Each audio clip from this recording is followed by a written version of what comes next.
Donc ces phénomènes de sélection, de distorsion, de généralisation, on va le voir tout à l'heure, ils impactent énormément votre perception, vos croyances et tout ça.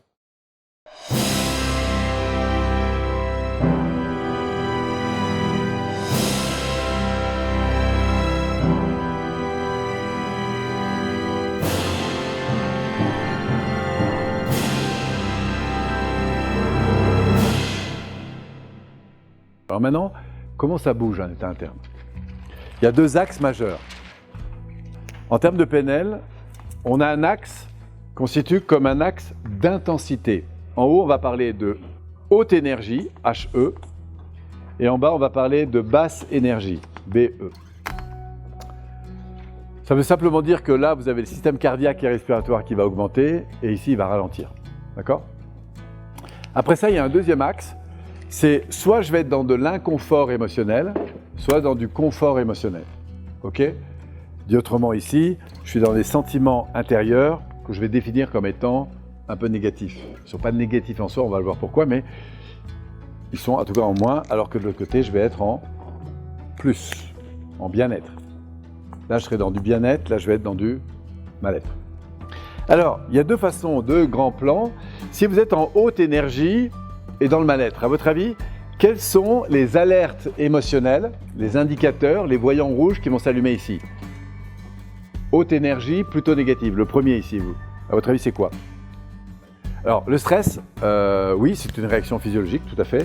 Je vais avoir de la tension, petite tension, un petit stress, de l'irritation. Hein, ça commence par là, une petite tension, stress, irritation. Qu'est-ce que vous voyez d'autre? Agacement, etc.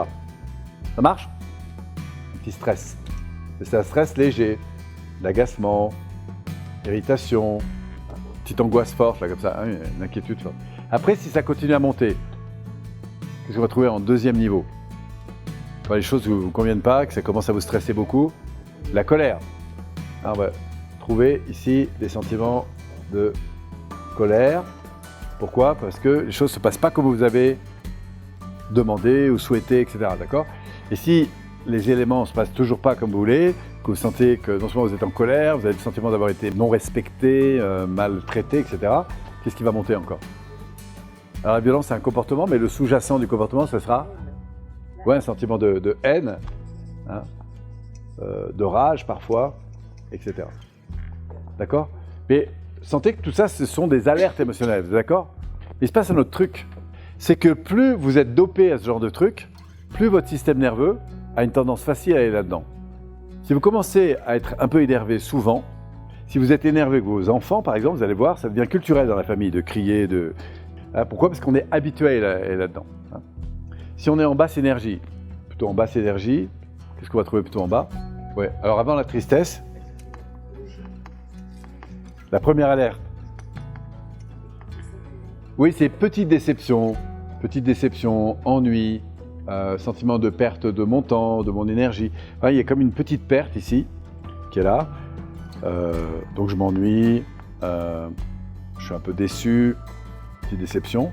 Et pourquoi? Parce que je suis en perte de quelque chose en fait.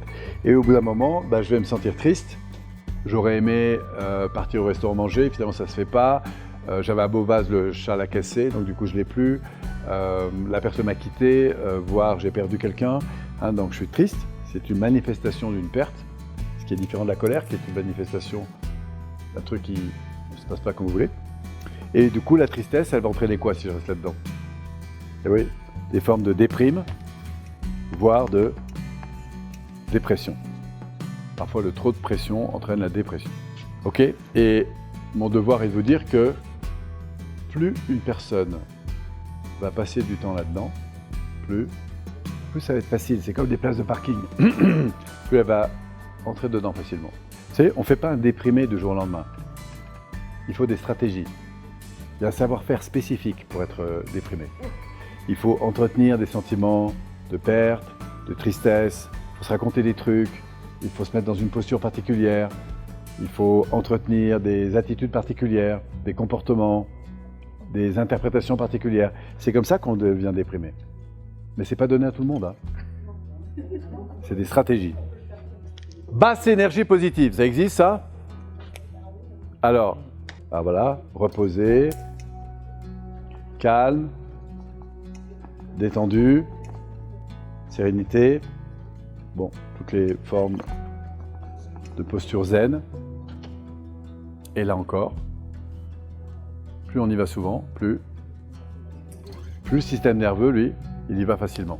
Hein, si vous passez une semaine à méditer, dans un ashram ou ailleurs, je peux vous coller dans un grand magasin en plein après-midi le samedi, même s'il y a beaucoup d'agitation autour de vous, vous retrouvez ça. Pourquoi? Parce que votre système nerveux, il connaît, et deux, c'est facile, il sait faire, il ferme les yeux, il respire, il retrouve facilement.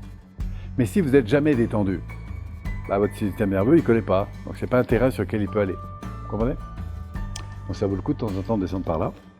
Et puis on va finir par la haute énergie plutôt positive, intérêt, curiosité, enthousiasme, aidez-moi. Passion, voilà, passion, excitation, euphorie, extase, j'ai entendu, etc. Oui, on monte. Et il est évident que plus vous passez de temps à vous shooter émotionnellement vers le haut, plus votre système nerveux, bah, il y va facilement. Alors, fort de tout ça, ce qui est intéressant, ce que note la PNL chez l'être humain, c'est qu'on a besoin des deux. Vous avez autant besoin du facteur dit couramment positif que du facteur dit couramment négatif. Vous sentez ça? Et en fait, on a besoin de... Alors, vous savez, quand moi j'ai commencé le développement personnel, on est dans les années 85, 90, on valorisait beaucoup le retour vers l'expression des émotions négatives. J'avais commencé beaucoup par la Gestalt notamment. Et donc dès qu'on avait un truc, c'est à quoi ça te renvoie, il faut que tu exprimes ta tristesse, ta colère. Au bout d'un moment d'ailleurs, je ne dis pas que c'est pas une bonne chose, hein. Parfois c'est reconnecter la personne à sa colère et tout ça, c'est très important, parce que ça va lui permettre ensuite de retravailler sur les éléments et ce qu'elle a fait des éléments. Donc c'est très important, je ne suis pas en train de dire. Mais à passer beaucoup de temps à répéter en permanence les problèmes du passé, bah, vous savez quoi? Vous donnez du sens à ce pourquoi vous ne réussissez pas dans la vie. Et vous finissez par y croire. En plus, c'est ça le pire.